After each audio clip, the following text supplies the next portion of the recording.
J'inverse la question, à savoir, Là, on a fait plus ou moins le procès de l'homme afro qui sera avec une blanche. Bon.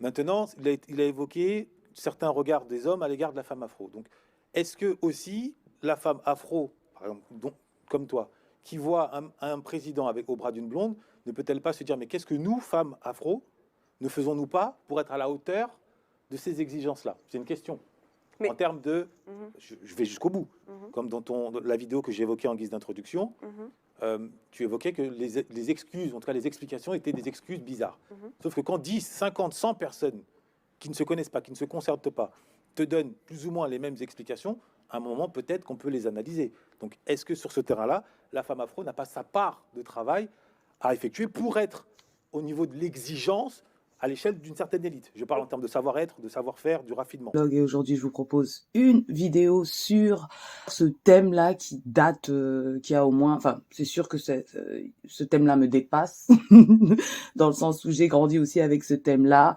et ce thème-là revient toujours, c'est-à-dire rien de nouveau, c'est du réchauffé, c'est inintéressant, mais bon, comme ça fait parler la toile, je vais ajouter mon petit grain de sel à ce sujet, quoi. Donc, est-ce qu'on peut être noir panafricain et en couple mixte? Donc, est-ce que c'est possible? Est-ce que ça a du sens? Voilà. Et donc, pour revenir sur cette émission, hein, moi, j'en ai entendu parler de la part de Blabla Punchaf, donc qui avait fait une petite notification en disant allez voir telle émission. Donc je suis allée voir cette émission-là. C'est sur quoi les funérailles des tabous. Donc est-ce qu'on peut être noir panafricain? Déjà j'ai pas compris si noir égale panafricain et en couple mixte. On va rester sur cette question panafricaine. Alors que ce soit clair, je ne suis absolument pas une panafricaine. J'ai déjà bavardé sur les entre guillemets panafricain, d'accord? C'est-à-dire que tout le monde peut se considérer comme panafricain, hein, c'est comme tout le monde peut se considérer comme noir. C'est la même chose. Alors, déjà sur le plateau, je remarque qu'il y a, je pense que c'est une antillaise, Florie Rounor. Il y a 2 métisses. Il y a une Camerounaise d'origine, et puis, enfin d'origine et de nationalité, je suppose, et je pense que c'est un Congolais, en tout cas c'est le vibe qui me donnait, celui qui se fait appeler très d'Olympe, Christian Oumé. Donc je pense que c'est un Congolais, c'est le vibe qui me donnait. Et voilà, je vais cheminer donc par rapport à l'écoute de cette émission-là.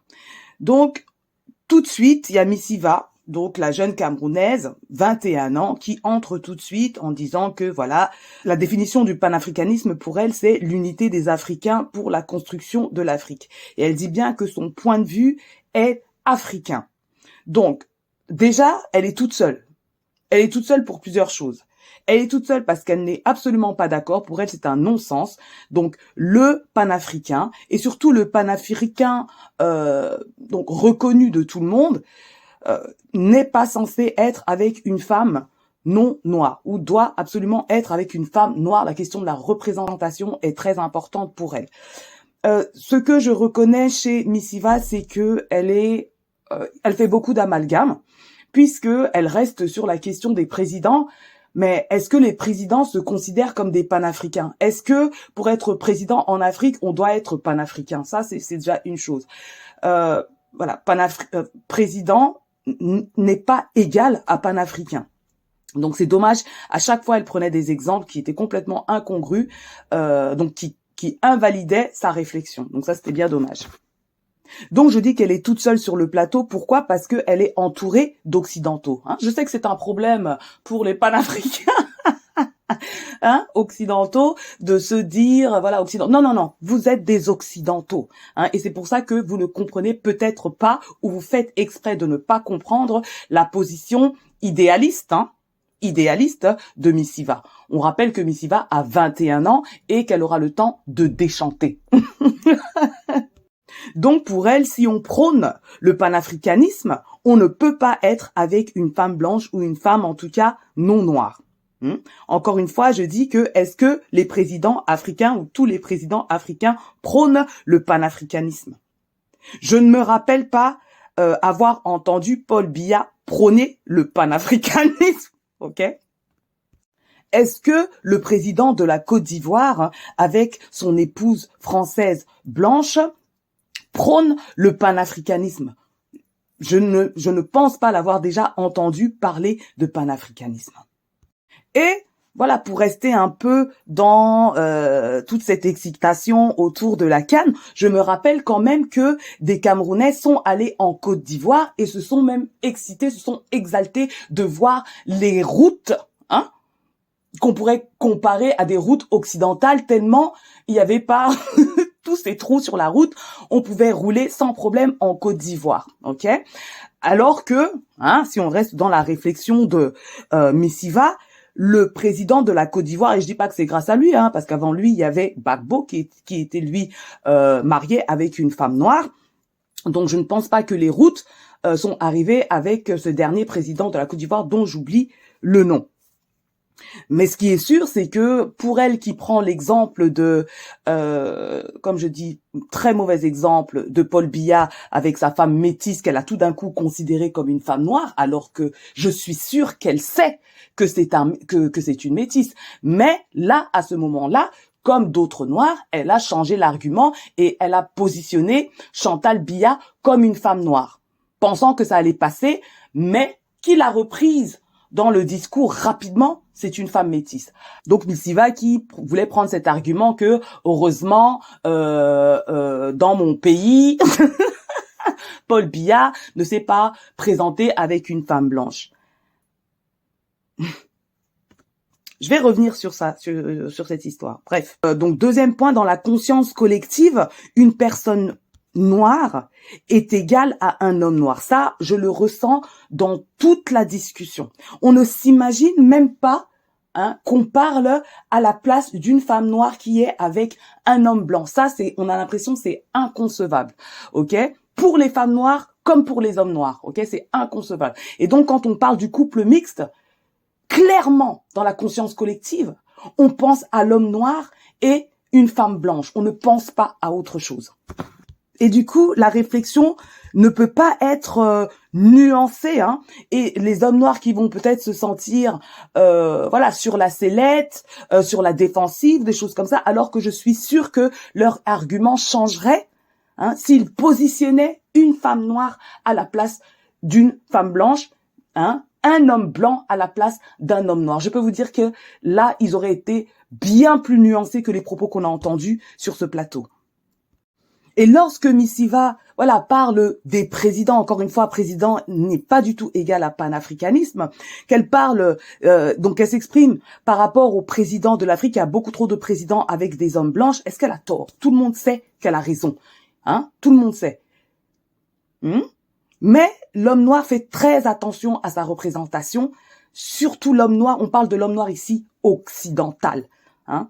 Donc c'est ça qu'il faut comprendre. On parle de l'homme noir occidental, même si on va prendre des exemples en Afrique, hein. C'est utiliser la confusion pour son propre bénéfice. Et Missiva l'a aussi fait. Tout le monde l'a fait ici, utiliser la confusion pour son propre bénéfice. Les métis qui sont là, c'est déjà maître de la confusion dans ce titre, hein, qu'il s'agissait bien des noirs panafricains en couple mixte. Ok? Comment ça se fait que deux métis, donc il y a une surreprésentation des métis sur cette question-là. Donc, bien sûr, proportionnellement parlé. Dans ce plateau, ils étaient surreprésentés. Alors que ces métis-là, à la rigueur, qu'est-ce qu'ils peuvent bien dire? Ils ne sont que le résultat d'un couple mixte. Donc, ce sont les enfants de ce couple mixte-là qui viennent s'exprimer. Mais si on laisse les enfants s'exprimer, pourquoi il n'y avait pas d'hommes blancs sur le plateau? Pourquoi il n'y avait pas de femmes noires avec des hommes blancs ou voilà, ou d'hommes noirs identifiés avec une femme blanche pour s'exprimer à ce sujet, si on se permet de laisser les résultats s'exprimer? Ça, c'est encore de la confusion. Ils s'expriment en tant que quoi? En tant que métis. Pourquoi? Il s'agit des noirs, là. Il s'agit des noirs. Lorsqu'on s'exprime par rapport au président noir, et on va rester dans la communauté des pays assujettis au franc CFA. Dans cette communauté-là, de pays africains, il y a beaucoup trop de présidents avec une femme blanche, hein. Et donc elle de dire que Missiva de dire que si une guerre éclate par exemple entre la Côte d'Ivoire et la France, il y aura certainement un problème au niveau des enjeux. Est-ce qu'elle a tort? Elle a raison, mais ce qu'elle ne comprend pas, c'est que la question a été réfléchie avant. Je vous conseille de lire le livre Daughters of the Trade, ok? Et donc c'est des femmes, des femmes noires qui ont été c'est-à-dire qui ont eu des mariages, donc par exemple avec des Suédois, des choses comme ça dans certains pays, peut-être même le Gabon, des choses comme ça, le Togo. Donc des femmes là qui se sont mariées, donc qui se sont unies, qui se sont liées avec un homme blanc pour que lui puisse naviguer par rapport à son commerce, par rapport à certains enjeux de pays à un autre, sans trop de problèmes parce que elle connaissait la culture.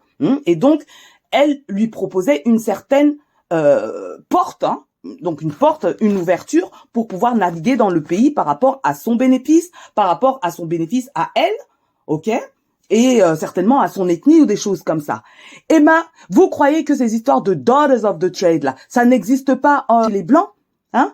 Je suis persuadée que les femmes blanches là, mariées avec des hommes de pouvoir africains, ce sont des Daughters of the Trade. Ok, ce sont des filles aussi qui ont été échangées pour un bénéfice de part et d'autre. Ça, j'en suis persuadée et j'en mettrai ma main à couper. Ok.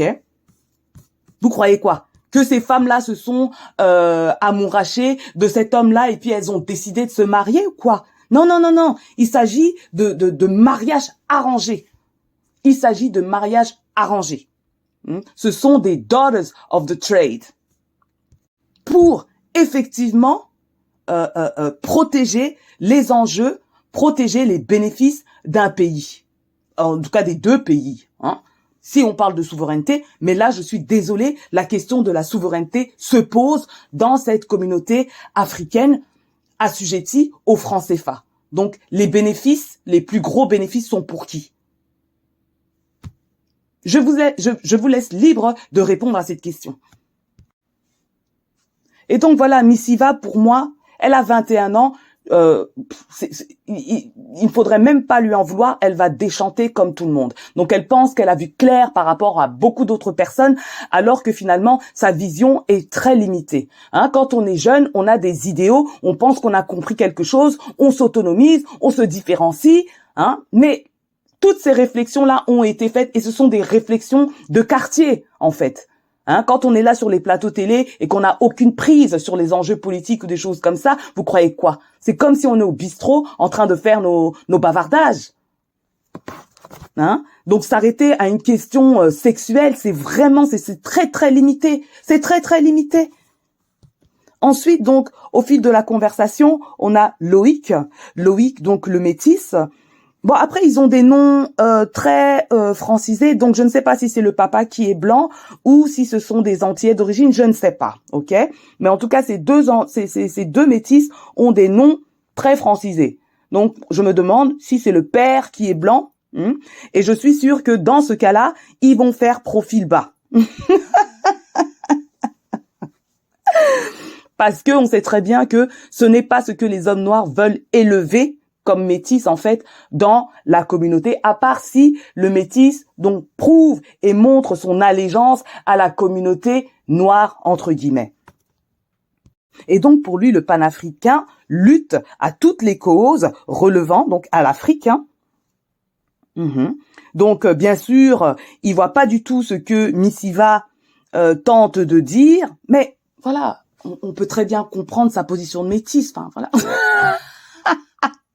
Il vient de l'union d'un couple mixte, donc il va pas effectuer de problématiques à son existence. Et encore une fois, moi je suis la mère d'enfants métis et tant qu'il y aura proximité, il y aura mélange. Donc bien évidemment qu'ici, en Occident, il y avait plus de chances pour moi de tomber sur un homme.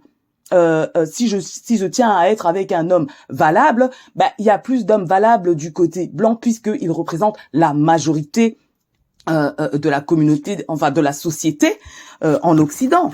Je veux dire, voilà. Maintenant, pour ceux qui veulent, comme Missiva, se limiter aux personnes noires, hein, et je dis bien comme Missiva, donc on parle aussi des traits phénotypiques et du colorisme dans la communauté noire, je dis simplement bonne chance. Maintenant, Missiva a comme pour objectif de rentrer après ses études. Encore une fois, on verra. Encore une fois, on verra. Missiva a la chance encore d'être très jeune et avoir beaucoup de temps pour évoluer dans toutes ces questions.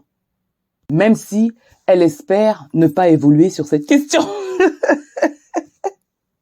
À Loïc, bien sûr, de revendiquer Cheikh Anta Diop. Je ne sais pas s'il a parlé si c'est lui qui a parlé de Frantz Fanon, mais quelqu'un d'autre a parlé de Frantz Fanon. Ah oui, c'était Mbeki. Il m'a bien amusé, hein, parce qu'il pensait qu'il donnait une nouvelle information sur Frantz Fanon.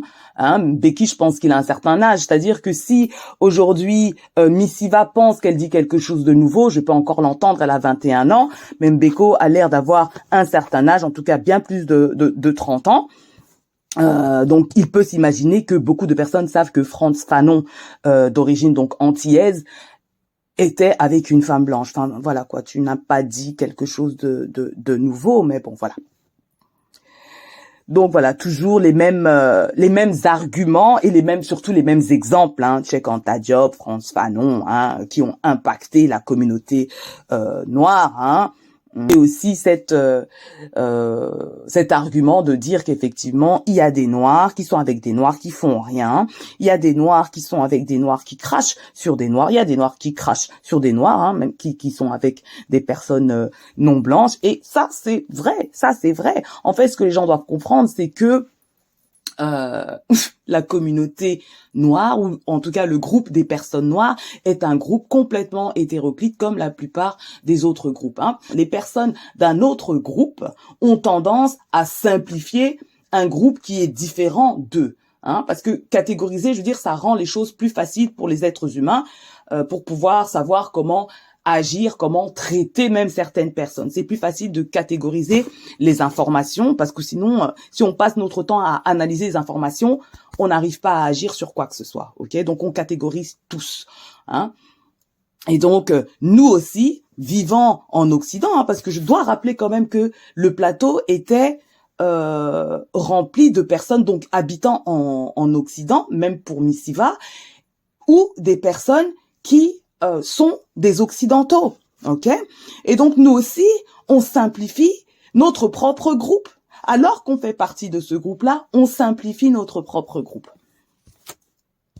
Parce qu'on a un regard occidental sur les choses.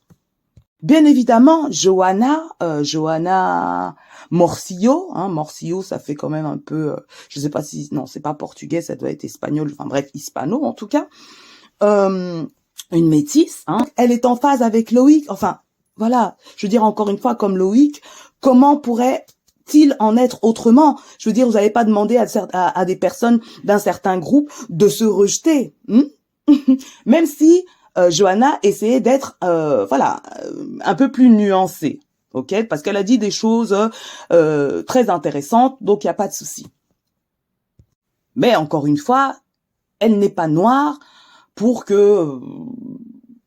être dans cette discussion. Et ce n'est pas du rejet, parce que les métis peuvent aussi, de leur côté, réfléchir à toutes ces questions en tant que métis. Il n'y a pas de souci. Mais voilà, c'est-à-dire que si, je sais pas moi, les homosexuels parlent entre eux, moi je viens en tant qu'hétérosexuel dire que bah non, les homosexuels, c'est là, ils vont me regarder du genre, mais qu'est-ce que tu fais là? Eh ben c'est la même chose. Hein? Ou sinon, je ne sais pas pourquoi vous n'avez pas, enfin, en tout cas dans les funérailles des tabous là, pourquoi ils n'ont pas invité des personnes blanches à parler. J'ai bien vu qu'il y avait une femme blanche sur le plateau et je suis désolée, je me suis demandé où est l'homme blanc. Ok, en tant que femme noire, je me suis demandé où est l'homme blanc.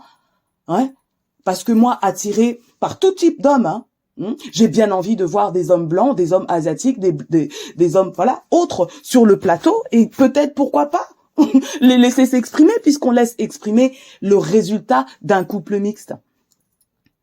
Et puis si je dois reprendre les propos de, comment elle s'appelait, de l'antillaise, Florie roue nord, nous sommes le berceau, donc l'Afrique c'est le berceau de l'humanité, nous sommes censés être en union avec toutes les communautés en fait, hein. Donc on a cette grandeur-là apparemment, donc pourquoi l'homme blanc était absent, ne serait-ce que dans les personnes observateurs dans le plateau? L'homme blanc m'a manqué, l'homme blanc m'a manqué. Mais encore une fois, il y a la question de la représentation et de la représentativité, hein. C'est-à-dire, et ça c'est une question symbolique, on reviendra là-dessus, hein, parce qu'ils ont parlé de cette question symbolique. C'est une manière de ne pas mettre dans l'esprit d'une femme noire qu'elle peut s'imaginer être en couple avec un homme blanc ou un homme non noir. Hein? Il y avait quand même, j'ai vu un métis là dans l'audience. Je pense qu'il y avait donc des métis dans l'audience, mais l'homme blanc m'a manqué. Je ne me suis pas sentie représentée. Donc lui, l'homme noir, il est vraiment représenté donc dans les arguments de Mbeko, hein, qui était lui représentant sur place en tout cas des hommes noirs, et il a aussi été représenté dans sa diversité avec Loïc, mais également avec le Congolais qui, bon, me donne des vibes d'être surtout avec des hommes, avec des femmes blanches. Mais il n'y a pas de souci, hein, je dis, il n'y a pas de souci. Je tiens juste à le notifier parce que c'est les absences comme les présences, voilà, m'ont tapé à l'œil, quoi, vraiment m'ont tapé à l'œil. Et même dans la manière de parler de la plupart des personnes, on sentait bien que le prototype de la race noire, c'est l'homme noir, hein. Hein, les phrases c'était homme noir, femme blanche, homme noir, femme blanche, homme noir, femme blanche, femme maghrébine, femme asiatique. Donc elles ont même existé. Mais l'homme blanc ou l'homme non noir était absent de la discussion. Donc la femme noire, comment fait-elle pour se représenter autre chose que un homme noir avec une femme noire? Mais ça, ce n'est pas simplement le problème ou la cause qui vient des hommes noirs, donc de l'absence d'imaginer une femme noire avec autre. Ça vient, le problème vient directement des femmes noires. Hein? Ah oui, il s'agit de nous. Donc on est responsable.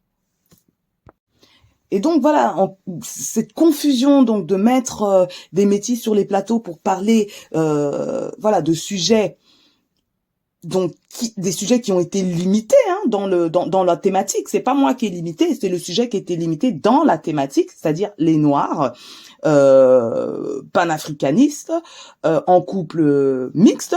Est-ce que c'est quelque chose voilà d'entendable? Et ce qui est marrant dans notre communauté, ce que vous appelez en tout cas la communauté noire, donc le groupe d'appartenance des personnes noires, on sait très bien que oui, beaucoup de personnes noires sont entre guillemets contre les couples mixtes, alors qu'ils élèvent majoritairement leur progéniture. Mais ils élèvent surtout les femmes métisses, donc qu'elles se reconnaissent appartenant à la communauté noire entre guillemets ou pas. Hein, donc ça, c'est clair. Mais ils élèvent seulement les hommes métis si ils reconnaissent leur appartenance à la communauté. Donc s'ils montrent leur allégeance à cette communauté noire hein, et qui connaissent leur place. Ok ? Donc bien sûr, donc elle dit qu'elle est moins prononcée que la sœur. Ben, c'est clair, je veux dire, t'es métisse.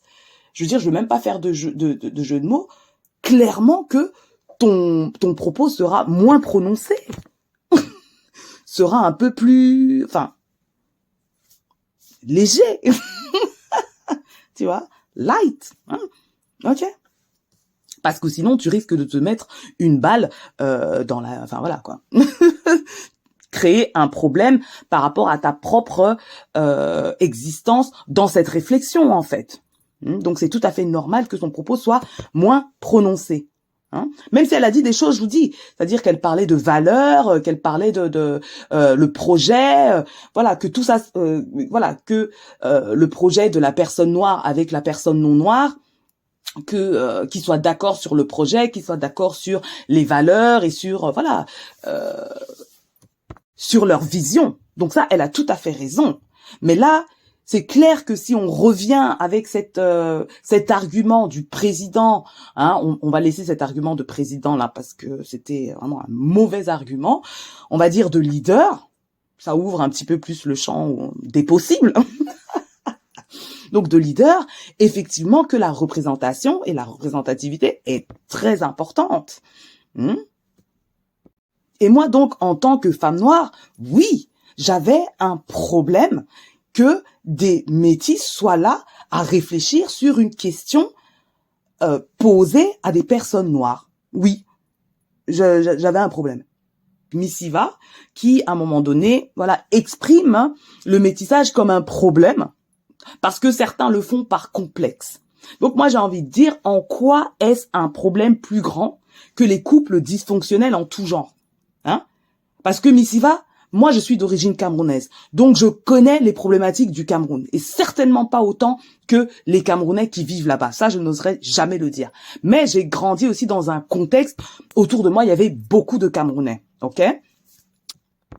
Il y a des tas d'hommes qui ne prennent pas leurs responsabilités paternelles au Cameroun. Restons au Cameroun parce qu'il s'agit de Missiva ici. Donc, en quoi le problème du métissage au Cameroun, dans un pays à grande majorité noire, est-il plus problématique que les couples dysfonctionnels en tout genre au Cameroun, Parce que moi, si on est au Cameroun, je préfère un homme noir complexé qui se mette avec une des rares femmes blanches là-bas au Cameroun et qui soit présent pour sa progéniture que des hommes noirs qui crient au panafricanisme et qui abandonnent foyer et enfants. Donc c'est quoi le problème du métissage? C'est un petit problème si son point de vue est africain, si son point de vue est camerounais. Missiva aura dit une phrase qui est très intéressante, mais voilà, je me demande à quel point elle souscrit à ce qu'elle vient de dire. Elle dit, le problème de l'Afrique, c'est qu'on n'est pas prêt à faire des choix douloureux. Elle a raison. Elle a raison. Mais qu'est-ce qu'elle entend par choix douloureux? C'est de pas se mettre avec une personne blanche. C'est un choix douloureux. En Afrique, c'est un choix douloureux. Mais ça, c'est vraiment, vraiment, moi, je rêve, quoi. Je rêve. Qu'en est-il des priorités, en fait? Qu'en est-il des priorités? Sommes-nous prêts à mourir pour notre cause? Sommes-nous prêts à mourir pour notre patrie? J'en doute. On le saurait. Certainement pas au Cameroun, et c'est pour ça que Paul Biya est toujours là. Donc, cut the bullshit. Ok? Même toi, tu as pris Paul Biya pour un exemple positif. Et tout le monde t'est tombé dessus, et ils avaient raison. Donc, en quoi, tu viens donc à 21 ans, parce que oui, il y a plein de gens qui sont venus te soutenir, sans remettre les choses dans leur contexte. Tu as 21 ans, tu découvres certaines choses. Tu arrives, tu es plein d'idéaux, tu penses avoir compris quelque chose plus que les personnes qui sont matures en face de toi. C'est pas grave, tu vas évoluer. Mais la question du métissage au Cameroun n'est absolument pas importante. Ok? On sait très bien qu'au Cameroun, là, on est lâche. Est-ce que toi-même, Missiva, tu es prête à mourir pour ta cause? Est-ce que tu es prête? J'en doute, puisque tu n'étais même pas prête à rester dans ton pays. Tu es venue faire les études en Europe. Et j'ai aucun problème avec ça, parce que je le comprends. Je le comprends. Mais en tant que personne hors du pays, parce que Missiva, aujourd'hui, elle est hors du pays, pour profiter de certains privilèges, c'est-à-dire l'éducation. Et franchement, l'éducation est un droit. Encore une fois, je suis pas en train de dire qu'il y a un problème à ça. Je suis en train de dire qu'il y a un problème quand des personnes extérieures qui ont eu l'opportunité de sortir, des déserteurs en fait, ou des enfants de déserteurs, c'est-à-dire ceux qui n'ont rien choisi mais qui sont nés en France, donc comme moi, et je le dis encore, je n'ai aucun problème. Au contraire, je suis contente, vu les problématiques africaines, vu les problématiques camerounaises, je suis contente d'être née en France. Alright? Et d'avoir pu donc bénéficier de certaines choses en France. Est-ce que, donc toi-même, quand tu décides de venir faire tes études, c'est un choix douloureux. Le choix douloureux, ça aurait été de lutter là-bas au pays pour l'accessibilité de l'éducation, pour que l'éducation soit élevée, pour qu'il soit accessible à toute personne. Enfin voilà, c'est là-bas qu'il fallait lutter. Donc toi aussi, tu as choisi une porte un peu plus facilitante. Mais maintenant, ce sont les fuyards, ce sont les déserteurs et les enfants de déserteurs qui viennent profiter des structures et des infrastructures occidentales pour leur éducation personnelle, quelle qu'elle soit, qui ont le courage, ou plutôt l'audace de venir faire la leçon. Moi, je ne sais pas comment les Africains sur place là-bas peuvent nous écouter parler de l'Afrique comme ça. Donc, à leur place, j'ai envie de dire, nous là, les Occidentaux, nous les fuyards, ou les descendants de fuyards là, de déserteurs, on se prend pour qui pour parler de l'Afrique? Et c'est pour ça que dans mon couloir, j'ai cette humilité-là de dire que je m'adresse aux personnes occidentales, que je ne peux pas m'adresser aux personnes d'Afrique. Maintenant, si les personnes d'Afrique trouvent quelque chose d'intéressant à ce que j'ai à dire, il n'y a pas de souci. Encore une fois, je m'adresse à tout le monde, mais mon contexte est occidental. Il faut respecter le contexte des gens. Et le contexte actuel de Missiva dans lequel elle s'exprime est occidental. Même si son point de vue est africain, avec des exemples qui n'ont pas lieu d'être. Pour ce qui est de Florie, donc Florie, je pense que c'est une Antillaise. En tout cas, elle a un nom, voilà, très français, quoi. Franchement, apparemment, elle a été quand même élevée dans le public des funérailles des tabous, mais je l'ai trouvée inintéressante sur ce sujet-là, parce que je ne sais pas qui elle est, je ne sais pas ce qu'elle fait ou quoi, mais sur ce sujet-là, je l'ai trouvée inintéressante. Voilà, c'est vraiment pas pour lui manquer de respect ni rien, quoi. Donc, et je peux encore dire que l'Antillais se questionne sur son africanité. Vraiment, j'ai aucun problème avec ça parce que j'ai du respect pour leur histoire, ok. Mais pour moi, donc l'Antillais pour moi peut se définir comme il veut. Mais mon problème, c'est que je ne tiens pas à ce que l'Antillais vienne définir mon africanité. Là, j'ai un problème. Là, j'ai un problème. De toute façon, j'ai un problème avec n'importe quelle personne qui viendrait définir mon africanité. Ok? Parce que moi, je sais de quelle ethnie je viens. Je connais mon ascendance. Ok? Donc, je n'ai pas de problème culturel ou je ne sais quoi. Je n'ai pas besoin d'avoir une représentation américaine ou une représentation antillaise de mon africanité. J'ai eu mes parents, mes grands-parents et mes aïeux. Ok, donc ça, c'est un truc que je ne comprends pas, de un. Et je trouve que la culture antillaise est assez riche de plusieurs générations que pour être ancrée dans leur culture propre. Maintenant, encore une fois, ils peuvent se définir comme ils veulent. Je n'ai pas de problème avec ça.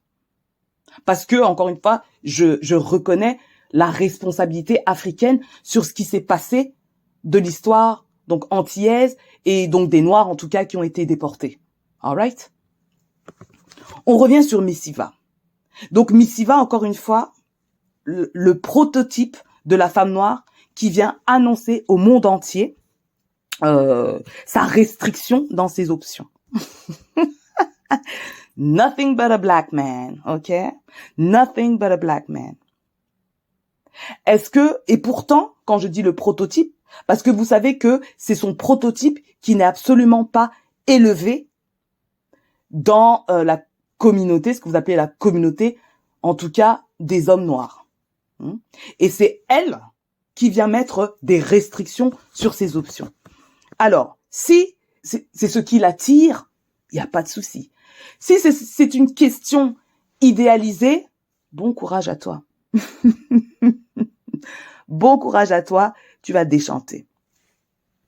Et donc voilà, quand il y a une représentation de femmes noires avec des traits phénotypiquement négroïdes, ok, elle est là à se restreindre pour l'homme noir. Et lui, l'homme noir, donc Beko, parce qu'il y a eu quand même des petites frictions entre Missiva et Mbeko, même si Mbeko il est resté très respectueux envers Missiva parce qu'il a le recul de l'âge. certainement, et de l'expérience du coup. Lui, il était la représentation multiple des hommes noirs. C'est un homme noir qui a fréquenté des femmes blanches, qui a fréquenté des femmes noires. Je pense que c'est comme ça qu'il a été présenté par le Herman là. Donc Missiva, donc lui, les hommes noirs sur ce sujet restent toujours ouverts dans leurs options, mais donc qu'ils soient en couple avec une femme noire ou pas. Les hommes noirs vraiment savent mieux représenter leur groupe que les femmes noires.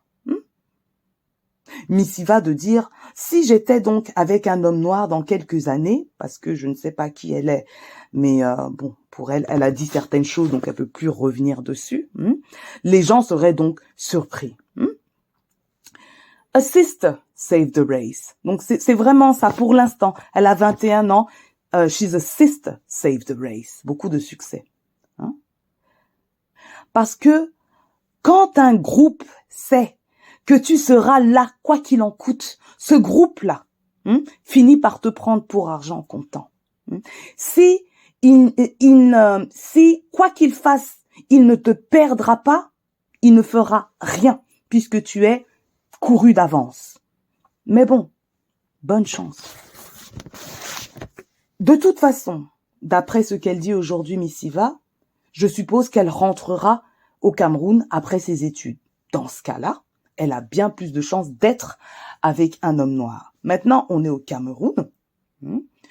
Au Cameroun, il y a beaucoup d'hommes noirs qui ne prennent pas la responsabilité de leur progéniture. Ok, il y a une expression que mon père dit, c'est que le bouc ne se retourne pas une fois avoir brouté ou quelque chose comme ça, mais il faut que je lui redise parce que il faut vraiment que je lui fasse honneur par rapport à cette expression qui dit bien en fait que ils laissent leurs semences et ne se retournent pas pour voir comment leurs semences se développent, quoi.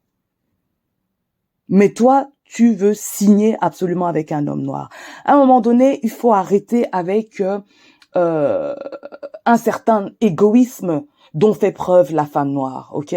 Parce que quand il s'agit de créer une famille, on doit penser à long terme. Et penser à long terme, c'est penser au développement, à l'évolution de sa progéniture. Alright? Et pour ça, leur donner le meilleur des hommes pour qu'ils puissent contribuer à l'évolution de cette progéniture. Et ce qui est marrant, c'est que Loïc, quand même, il a la grâce et le recul de lui dire qu'elle peut changer d'avis, qu'elle fait ce qu'elle veut. Parce que ma copine, tu vas évoluer sur cette question-là. Tu vas évoluer. J'ai envie de dire ma copine, mais je pourrais même dire ma fille, puisqu'elle a l'âge de mon premier fils. Alright? Soit tu évolueras sur cette question-là, soit tu deviendras amer et tu risques de détester les hommes noirs ou peut-être toute la communauté noire. Puisque même toi, tu wandas sur, mais vraiment la communauté noire, là, vous les noirs, là, vous vivez sur une autre planète.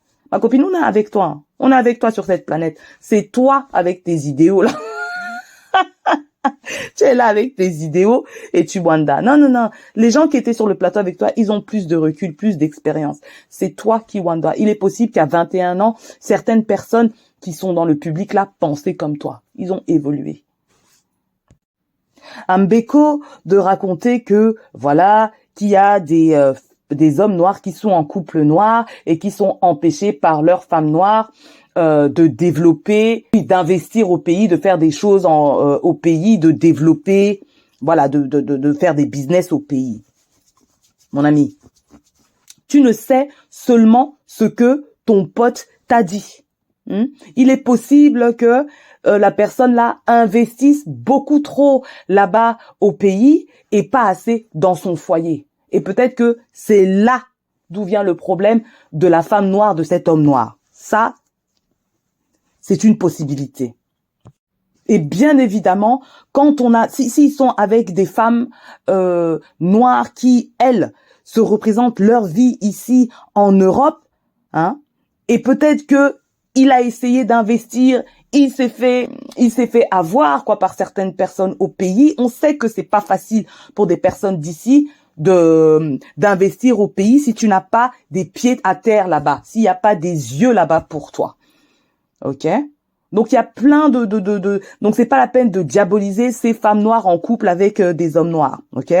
Il y a certainement des hommes noirs en couple avec une femme blanche qui ont la même problématique. En fait, ce que j'ai envie de dire là, c'est qu'il faut arrêter un petit peu de fantasmer sur les couples mixtes. Les couples mixtes sont comme tous les autres couples. Il y a des couples mixtes fonctionnels, il y a des couples mixtes dysfonctionnels à tous les niveaux, comme dysfonctionnels dans d'autres couples, en fait. Ce ne sont que des êtres humains. Donc, il faut arrêter vraiment de fantasmer sur le couple mixte. Il y a des couples lambda dans les couples mixtes et il y a des couples qui auront fait des choses qui seront inscrites dans la société. Ainsi de suite. Tout ce que vous trouvez comme couple ailleurs, vous allez le trouver aussi dans le couple mixte. Mais en tout cas, voilà, moi ce que j'aime bien, c'est que Mbeko, lui, représentant de son groupe d'appartenance, donc l'homme noir occidental, il s'exprime sur la liberté des hommes noirs et même des femmes noires à être avec qui ils veulent, qui elles veulent. Même si dans la conscience et dans l'inconscience collective, le prototype de la race, c'est l'homme noir. Et donc, il s'imagine bien plus l'homme noir avec une femme blanche, même pas pour dire non noire. Et c'est tout, hein. Il pense que les femmes noires, voilà, quelque part, ne sont pas désirées d'autres hommes noirs. Et je vous ai dit que si ce n'est pas le cas, c'est parce que les femmes noires comme Missiva, donc celles qui sont vocales, qui s'expriment de manière publique, passent leur temps à dire que « Oh, je suis là que pour l'homme noir. Je ne suis intéressée que pour l'homme noir. Moi, c'est l'homme noir ou rien. Ceci, cela. » Quand vous parlez comme ça, qui va vous désirer? Même pas l'homme noir. Pourquoi? Parce que vous êtes couru d'avance, donc inintéressante. Ok? Surtout les femmes noires avec des traits phénotypiques comme Missiva. En règle générale, je sais très bien que c'est pas vrai pour tous les hommes noirs. Mais on se sait. Au cours de cet échange, Missiva qui revient avec son mauvais exemple là avec Paul Biya. Comment penser à lui pour s'exprimer sur un argument positif? Tout le monde va te tomber dessus à raison. À raison. Paul Biya est un mauvais exemple pour quelques arguments possibles. Elle est où, sa femme noire? Qu'est-ce qui s'est passé avec sa femme noire? Avec Paul Biya. Donc tu viens nous dire qu'il a été marié avec une femme noire d'abord. And then what? Il s'est passé quoi avec cette femme noire-là? On sait ce qui s'est passé avec elle. Et maintenant, tu viens dire qu'il est avec une femme noire, à une femme métisse de te recadrer et de dire que non, c'est une femme métisse. À te recadrer sur Paul Biya qui n'a pas fait grand-chose là au pays. Et ils ont raison, ils ont tous raison là-dessus. C'était vraiment un très mauvais exemple. Et donc, à un moment donné, elle dit que oui, qu'il s'agit de culture. Et donc, ça, c'est un gros amalgame entre la culture et la représentation. Que si tu vois ton président donc à la télé avec une femme blanche, tu te dis que tu dois être femme blanche pour être femme de président. De toute façon, ça, c'est quelle envie, ça, d'être la femme du président. C'est quel désir, ça, d'être la femme du président. Et tout autour de toi, tout autour de ces enfants qui ont vu un président avec une femme blanche là, tout autour d'eux là, ils ont des couples noirs, ils ont des parents noirs, tout ça là. Et tu penses que c'est cette rare représentation, symbolique, certes, mais qui va confondre ces enfants-là, alors que tout autour d'eux, il y a des couples noirs, des parents noirs, des grands-parents noirs. Donc là, il s'agissait d'une question de représentation. Ok, la représentation, elle est intéressante. Mais est-ce que, quand tu vois Chantal Biya, c'est ce que des filles noires aspirent à être? Faut arrêter le délire, quoi. Et donc, s'il y a la rare représentation ne peut pas faire la culture. Ne peut pas faire la culture. Même si c'est le président. Tout ce qu'on peut se dire, c'est que oui, être président, là, pour être président, il faut être avec une femme blanche. Mais c'est peut-être le cas, en fait, une femme blanche, ou en tout cas, il faut être en lien avec quelque chose d'occidental, quelque chose d'européen, quelque chose de français pour les présidents qui font partie des pays de la CFA. Et ça, c'est clair. Comme je vous dis, je vous renvoie à ce livre Daughters of the Trade. Encore une fois, elle est métisse, Chantal Biya, et son père est français. Donc, de un, les personnes politiques qui veulent être à ce niveau de présidence au moins, j'ai l'impression qu'ils doivent être en lien avec une personne occidentale. Et clairement, c'est pour les enjeux du pays français. Donc une personne française pour les pays de la zone CFA. Ouais. Et donc se pose la question de la souveraineté. Vous attendez quoi pour faire sauter Paul Biya? Ça, c'est vrai, quelqu'un l'a dit. Quelqu'un l'a dit. En parlant de choix douloureux qu'il faut faire. Le choix douloureux qu'il faut faire, c'est de ne pas se mettre en couple avec une femme blanche. C'est de récupérer cette souveraineté. Et c'est clair qu'on ne va pas vous la donner comme ça. Et qu'il va falloir se battre pour cette souveraineté. Qui est prêt à mourir? On sait très bien que les Camerounais sont pas prêts à mourir. Hein. On le sait très bien. Je parle pour les Camerounais. Hein. Je les connais. Hein. On n'est pas prêt à mourir pour sa patrie. Ah non.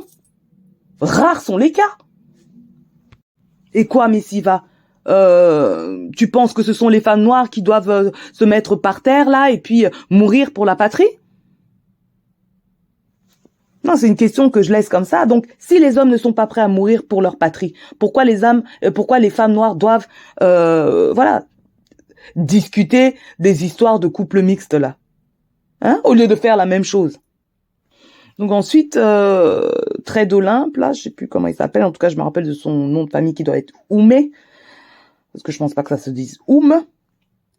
Voilà, il avait vraiment envie de donner cet argument qu'on a bien compris qu'il y a des femmes blanches exceptionnelles, ok, et que les femmes blanches choisies sont superbes dans leur intégrité et dans leur désir de faire quelque chose dans les pays africains, quoi.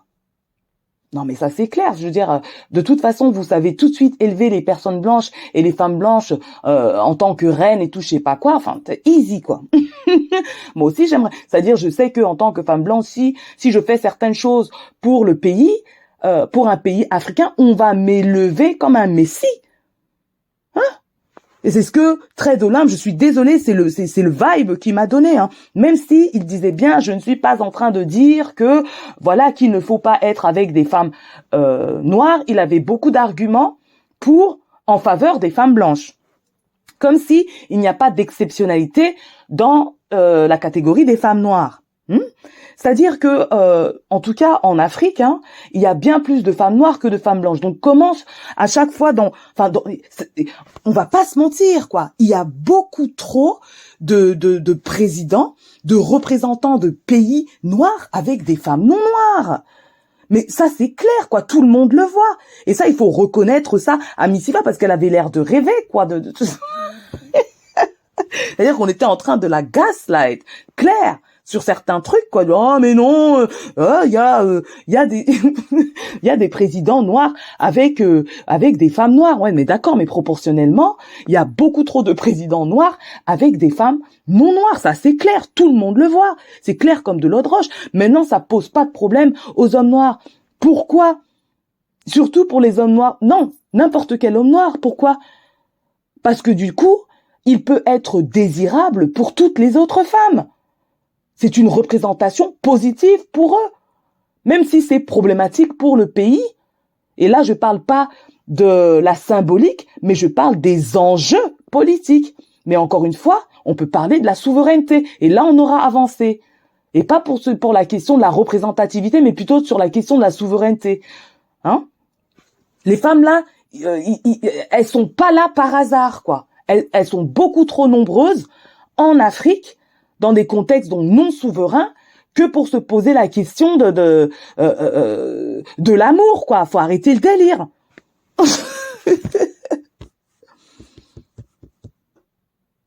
Donc cette représentativité de hommes noirs avec des femmes noires et des femmes non noires, ce n'est que tout bénéf pour eux, hein, parce que ils peuvent être, donc ils sont symbolisés donc avec d'autres femmes, donc d'autres femmes peuvent se voir avec un autre homme, avec un homme noir. Et donc une femme blanche clairement peut se voir avec un homme noir puisqu'il y a tellement de représentation. Et une femme non noire du coup peut aussi s'imaginer à un niveau de pouvoir avec un homme noir. Et ça c'est tout bénef pour eux. Ça augmente la compétitivité, hein, pour celles qui veulent entrer dans cette compétition entre les hommes noirs, entre les femmes noires et les autres femmes. Donc c'est tout bénef pour eux parce que pourquoi certaines femmes vont tout faire pour être désirables de ces hommes noirs. Donc c'est tout bénef pour eux. Et encore une fois, encore plus dans un contexte occidental où l'homme noir fait partie d'une minorité. Et donc, quand Trait d'Olympe et Mbeko prêchent pour leur groupe d'appartenance des hommes noirs, Missiva, elle, a l'air de quoi? Elle a l'air de quoi ici? Combative. Et c'est clair, elle est combative. Pourquoi? Pourquoi? Tu vois les hommes noirs qui te disent, mais eux, ils n'ont aucun problème. Toi, tu es là à dire que, mais si, c'est un problème. Si, c'est un problème. Si, c'est un problème. Alors qu'il s'agissait même pour elles de prendre leurs arguments et à la place mettre dans l'imaginaire l'homme la femme noire à la place de l'homme noir, et je peux te dire qu'ils auraient nuancé leurs propos direct. Donc Mbeko qui continue donc avec cette histoire singulière du groupe d'appartenance des hommes noirs dans des noirs dans l'histoire, l'esclavage, la colonisation. Nous ne sommes pas les seuls peuples à avoir été colonisés, ok? Alors c'est clair que nous avons été les plus exploités, les plus colonisés par plusieurs personnes, par plusieurs groupes, par plusieurs pays. La question c'est pourquoi ou même comment se fait-il qu'on a été le peuple le plus exploité. Certainement parce que on était moins combatifs que les autres. Non, mais il faut se dire les vérités à un moment donné. C'est quoi cette histoire singulière? C'est quoi cette histoire singulière? On a contribué à cette exploitation. On a contribué à ce qui est arrivé aux Noirs américains, ce qui est arrivé aux Antilles, ce qui est arrivé aux personnes déportées au Brésil. L'Afrique, le continent a contribué à cela. Prenons nos responsabilités. Ça s'est pas fait par hasard. Ce n'est pas une histoire singulière où les personnes blanches ont décidé de venir nous faire du mal. Il faut arrêter parce que c'est vraiment nous infantiliser. Pour moi, vraiment, ce n'est plus que du bla bla bla. Bla bla bla.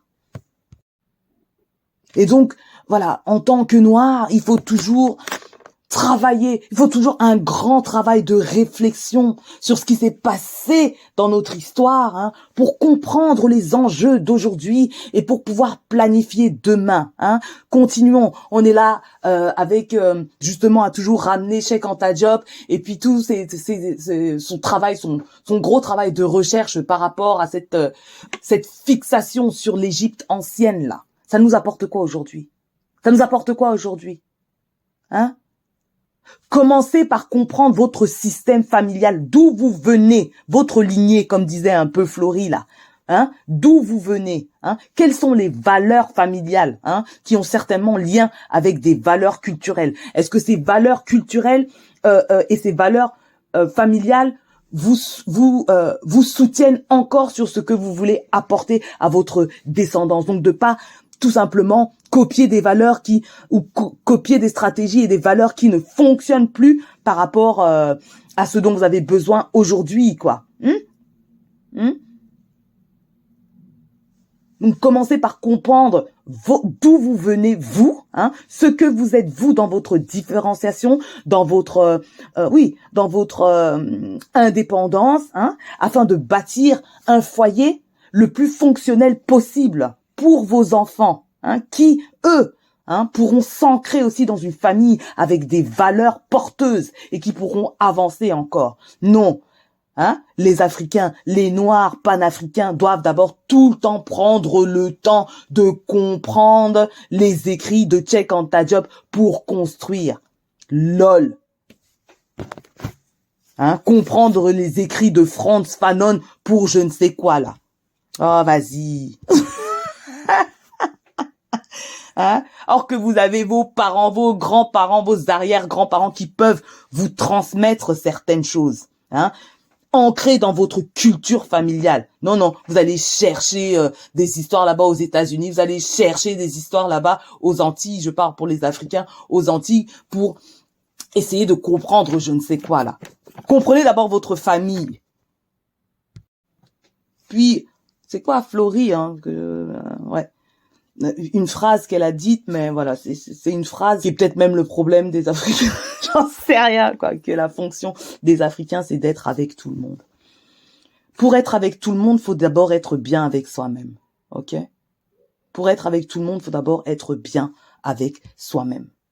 Les hommes noirs sont vraiment incapables, et ce même à cause des femmes noires comme Miss Siva, qui publiquement prêchent leur désir d'union qu'avec un homme noir, hein. Donc, ils sont incapables, voilà, d'imaginer que des femmes noires peuvent s'exprimer comme eux. Et donc, moi, j'aurais voulu qu'il y ait des femmes noires qui s'expriment comme eux sur leur plateau. Hein. Alors, je vous donne un exemple de ce que moi, j'aurais bien voulu entendre. Donc, moi, je suis sur le plateau et je raconte, écoutez, donc comme Beko, hein, qui nous raconte qu'il connaît des hommes noirs, voilà, qui peuvent pas se blairer les femmes noires parce que voilà, elles leur font penser à leurs sœurs.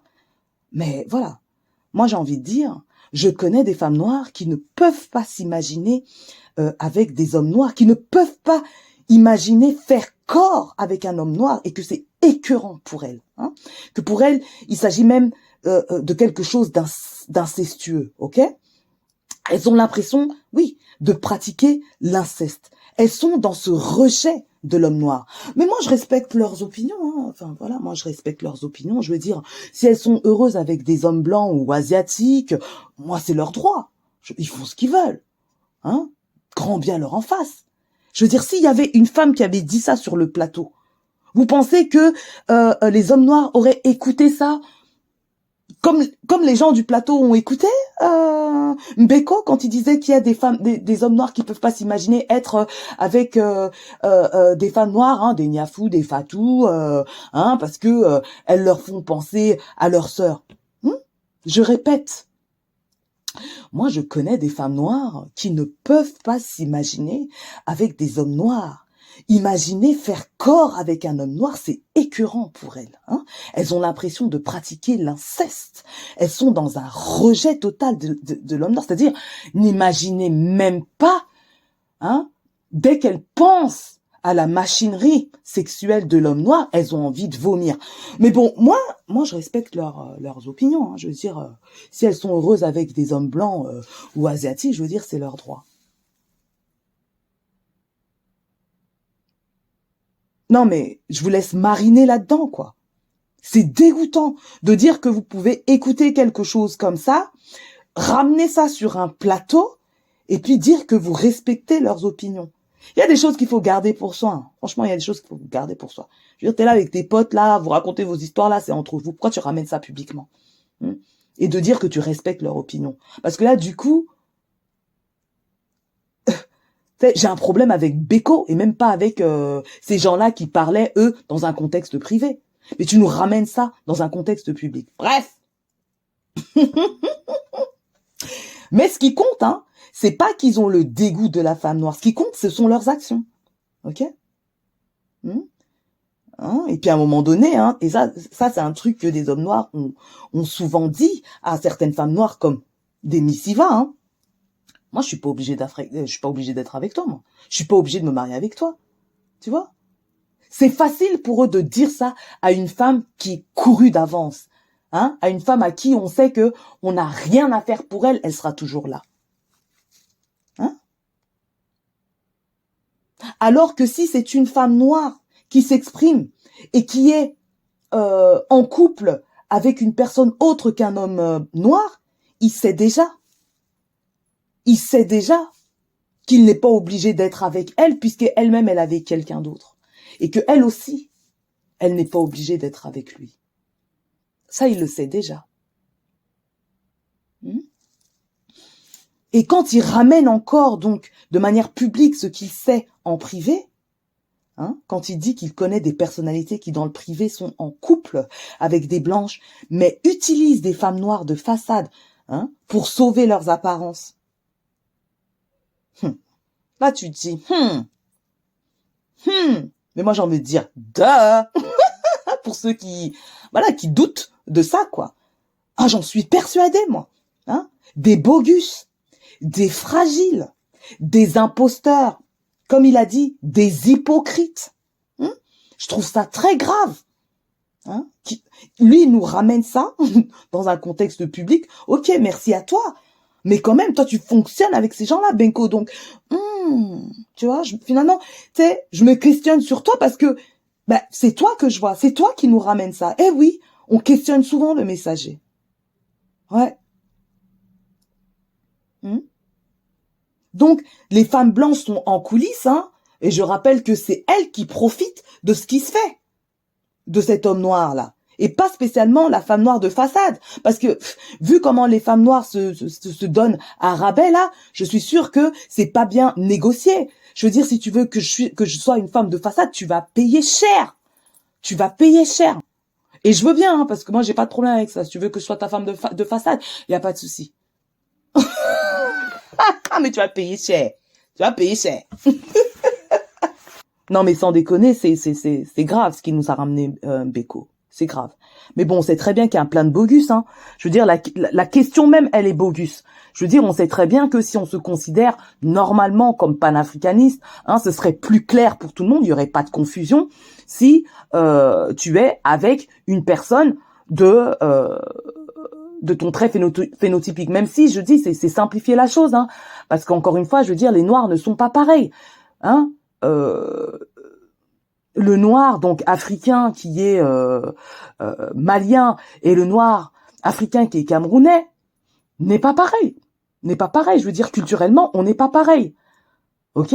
Mais bon, comme on veut simplifier les noirs, comme je vous disais tantôt, nous les noirs, comme les occidentaux, comme les blancs, pas les occidentaux puisqu'on est des noirs occidentaux, on simplifie les noirs. Mais je suis d'accord quand Beko fait la leçon en disant que voilà, qu'il choisit un être humain en fonction de ce que cet être peut lui apporter en termes de valeurs, en termes de vision, en termes de projet, en termes de principes. Et il a raison. Mais je répète que nous sommes des occidentaux, ok, donc minoritaires. Alors que bien évidemment, si on est en Afrique, la question de cette personne phénotypiquement ne se questionne pas autant puisque nous sommes à une claire majorité, nous sommes noirs. Et donc, quand on limite ces options, c'est là qu'il y a un problème. C'est-à-dire dans toute problématique, s'il y a des options, alors on peut souffler, on voit les possibilités. Ça ouvre le champ des possibles. Alors que quand on limite, on rétrécit à mort là ces options, mais on risque de se retrouver seul ou de faire un mauvais calcul. Et donc sur ça, en tant qu'occidental, je rejoins Beko quand il dit que lui, ce qu'il voit, c'est un être humain, ce que cet être humain-là peut lui apporter en termes de valeurs, en termes de principes, en termes de projets, en termes de vision. Et ça, je suis en accord complet avec lui. Alright? Mais que ce soit clair. Dans un contexte africain, et surtout en termes de leadership, de dirigeants, tout ça, pour moi, ils doivent avoir le sens du devoir pour le peuple, c'est clair. Et c'est pour ça qu'on les met à ce poste-là. Pour accompagner le pays à se développer de manière positive, donc de prendre en compte la population. Et clairement, c'est le sens du devoir, ça c'est clair. Voilà, pour finir, j'ai envie de dire que voilà, Missiva, elle est très jeune avec des idéaux. On a tous été jeunes avec des idéaux et au fil du temps, euh, on revoit ses positions au fil du temps. On se rend compte que mais on est seul dans ses idéaux, hein, et que bah voilà, les réponses qui sont données par rapport à nos idéaux, bah sont incongrues, hein, par rapport à nos idéaux. C'est-à-dire que tout le monde lui fait comprendre que même ma copine, c'est pas comme ça, c'est pas comme ça. Les gens sont pas intéressés par ce que Missiva propose, hein. Donc pourquoi s'entête-t-elle? Elle s'entête. Et voilà. Quand je dis elle s'entête, c'est parce qu'elle espère même ne pas évoluer sur la question. De gré ou de force, ma copine. Tu vas évoluer sur la question. Hein, vaut mieux que ça se fasse de gré. Donc, essaye de te renseigner sur ce qui a été fait avant en tant que femme noire, ok, hein, pas en tant que noire ou en tant que homme noir, parce qu'encore une fois, je répète que le prototype de la race noire, c'est l'homme noir, mais il va falloir que les femmes noires se positionnent dans leur appartenance de femme noire. Tu n'as rien inventé, Missiva. Tu n'as rien inventé et les arguments que tu as aujourd'hui, certaines avaient ça hier. Et je peux te dire que soit c'est de gré et tu te dis à quoi bon, moi j'avance dans ma famille, le plus important c'est ma progéniture, soit de force et ça devient quoi? L'amertume, presque le dégoût de ton propre groupe d'appartenance. Tu vois? Donc si toi vraiment tu veux te sacrifier pour le Cameroun, eh ben vas-y. Ne demande pas à quelqu'un d'autre de se sacrifier. Eh ben vas-y. Mais ne t'attends pas à ce que les personnes camerounaises, on reste au Cameroun, ou même les personnes noires, t'élèvent dans ton sacrifice. Il y a plein d'histoires de femmes noires, hein, qui ont lutté pour les causes noires et qui ont terminé pauvres, hein, et peut-être même avec l'aide de personnes blanches qui, elles, finalement, respectaient son combat. Parce qu'autant Missiva s'est exprimée sur le plateau, autant elle n'a pas donné un seul exemple d'une femme noire. Pas un seul exemple d'une femme noire.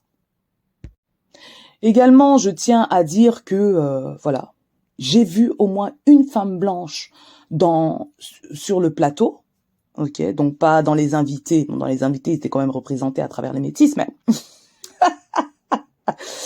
j'ai vu une femme blanche donc sur le plateau. Il était où l'homme blanc? Où était l'homme blanc?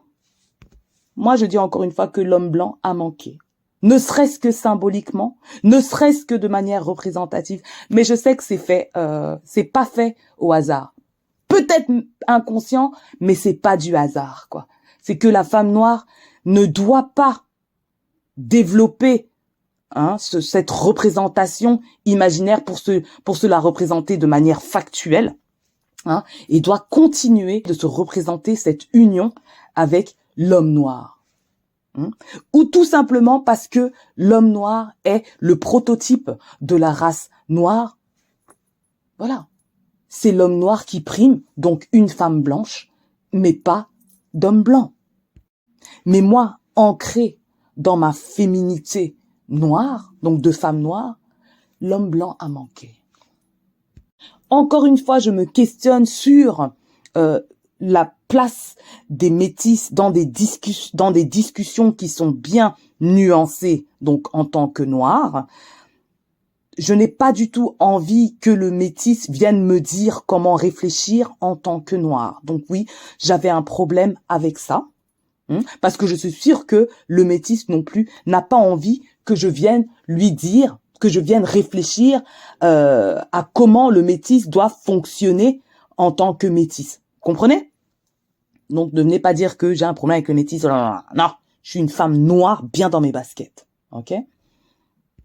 Et que si vous acceptez les métis dans les réflexions, voilà.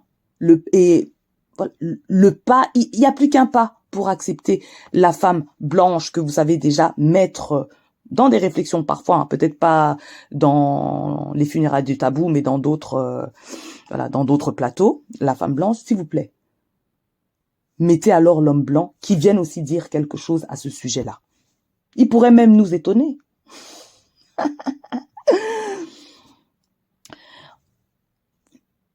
Un autre point, je trouve que certaines femmes noires donnent l'impression de forcer les hommes noirs à comprendre l'importance de la symbolique, alors que ces gens-là ne sont pas intéressés, ok? Ils ne sont pas intéressés par cette symbolique. Au contraire, ils sont intéressés par la diversité des représentations. Good for you, les hommes noirs. J'aimerais bien que les femmes noires soient aussi intéressées par la diversité des représentations des femmes noires.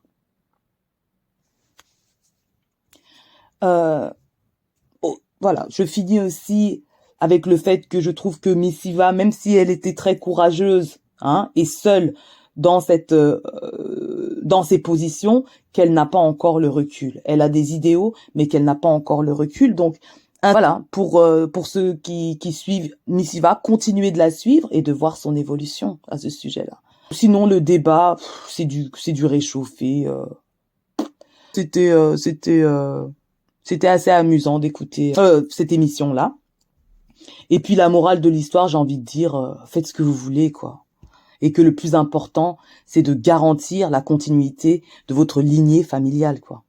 Donc choisissez bien. On ne choisit pas beaucoup de choses dans sa famille, mais on choisit son partenaire. Donc choisissez-le par rapport à ses principes, ses valeurs, sa vision, si elle s'aligne avec la vôtre.